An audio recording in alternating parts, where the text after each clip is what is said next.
to our pictures. Yes, Serhi, what do you think about this ceasefire?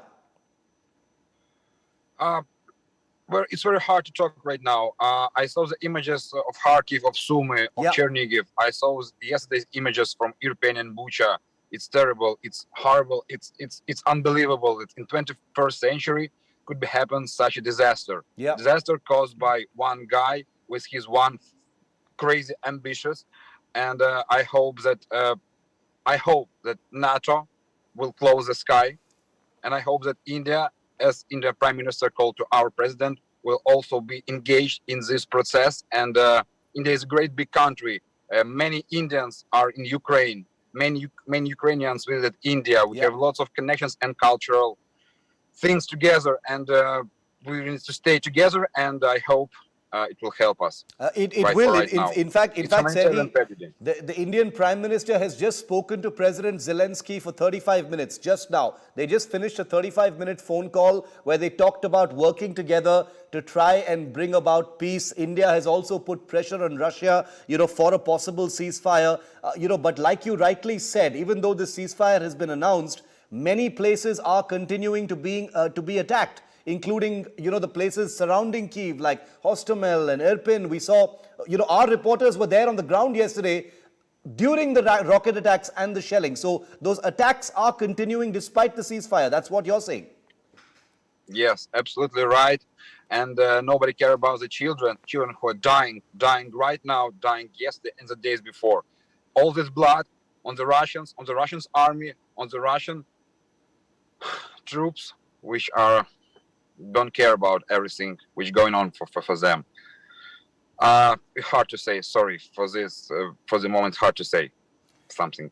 Sorry. I understand. I saw the images. I understand, Serhi, because we've seen those images as well, and this is your country, so I totally understand your emotions. I wanted to ask you about, places like Chernihiv, places like Kharkiv right now that are continuing to be attacked. Today happens to be day 12 of this military operation.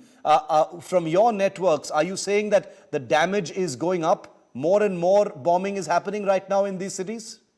Yes, the bombs are dropping. They're destroying infrastructures. They're destroying buildings with the civilians, with the children, with the old people. They're destroying railway stations. They're destroying military objects. They're destroying infrastructure for heat. There are no heat, electricity, and water in Irpin, Gostomel, Bucha for several days.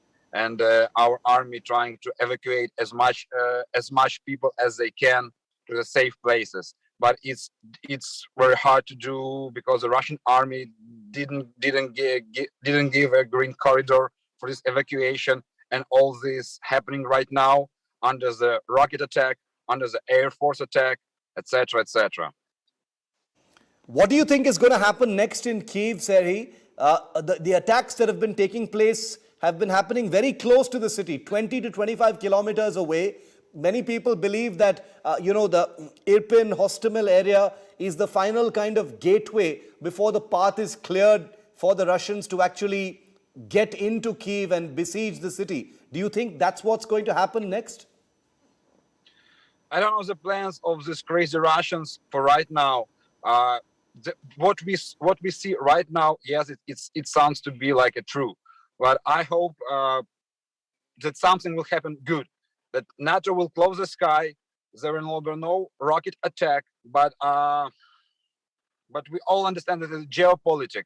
And without, if I can to speak right now to all Indians who hear me, I hope that Indians are praying for us. The Indian government will support Ukraine, will support Indians who are in Ukraine, and will support Ukrainians who are in India right now.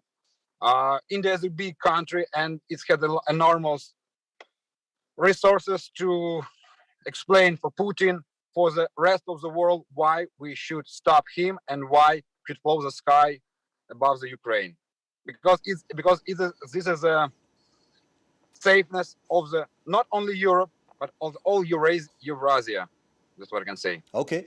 My final question to you, Serhi, is about the NATO air defense, closing the airspace that you were talking about. The U.S. Secretary of State yesterday, Serhi, had said that they've approved NATO countries to provide fighter jets to Ukraine to continue to fight this war. Many people believe that's not happening fast enough. What Ukraine needs is closure of airspace and an air defense umbrella by NATO. Do you see that happening? Because NATO doesn't seem to be very keen to do that. Because they think it'll become a direct war between NATO and Russia then. NATO is, you know the history. NATO is a quite old organization with their statuses, with their protocols, etc., etc. Of course, they are afraid that Putin will attack European countries, Latvia, Litva, Estonia, France, whatever, Spain. We don't know exactly what is in his head, but for sure, he just need a reason to attack. So it's not only war between Ukraine and Russia. It's a war between whole humanity, like normal humanity, and Russians. Because Russians, for right now, they don't want to live in the normal world, which were created after the Second World War. So that's why I think I can predict that some countries of NATO will support Ukraine, but we don't know exactly the result of this support for the other countries. And I understand their fears, what could happen with their countries, with their civilians, with their forces. So let's hope NATO will consider the things. They will close the skies, they will give us air force, and probably we will keep on fighting with Russians on the ground, and the sky will be closed, and no civilians will die under their attack. The use of Russian aircraft appears to have increased over the last few days, Seri. We've seen many Russian aircraft, striking inside Irpin, striking in other countries, Kharkiv as well, if I'm not mistaken. A video has just come out, and we'll put it on our screens, which the Ukrainian Ministry of Defense has put out, of another Russian helicopter that has apparently been shot down somewhere. So the air defense systems in Ukraine are working quite well, apparently. Yes, they work quite well. Our guys, our troops are good in this, but the resources are like ending, and we need more. We need more rockets. We need more defensive aircrafts. I don't know how to explain it. Yeah, I understand. Like a normal way. We are keeping fight. We're keeping fight, and we will fight until we can. Serhi, thank you very much. Stay safe. Stay safe. Thank you very much for being with me here on India Today. Your message going out to millions of Indians. Thank you very much for being here.